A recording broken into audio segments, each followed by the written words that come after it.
বিমান দুর্ঘটনার রেশ কাটতে না কাটতে লখনৌ বিমানবন্দরে অবতরণের সময় যান্ত্রিক ত্রুটির শিকার হয় সৌদি এয়ারলাইন্সের উড়ান। একের পর এক বিমানে দেখা দিচ্ছে বিপত্তি। এবার লখনৌ বিমানবন্দরের অবতরণের সময়ে যান্ত্রিক ত্রুটির শিকার হলো সৌদি এয়ারলাইন্সের উড়ান।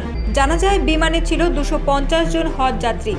রবিবার বিমানটি চৌধুরী চরণ সিং এয়ারপোর্টে অবতরণের সময়ে চাকার সামনে থেকে আচমকায় ধোঁয়া বের হতে দেখা যায়।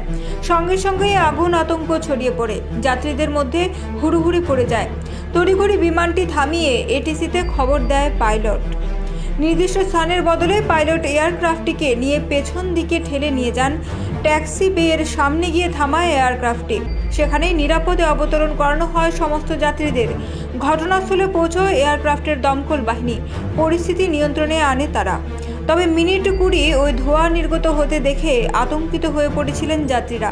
আহমেদাবাদের ভয়ঙ্কর বিমান দুর্ঘটনার রেশ কাটতে না কাটতে এহেন বিপত্তি নিয়ে চাঞ্চল্য ছড়িয়ে পড়ে লখনৌ বিমানবন্দরে। ব্যুরো রিপোর্ট, পাবলিক নাও।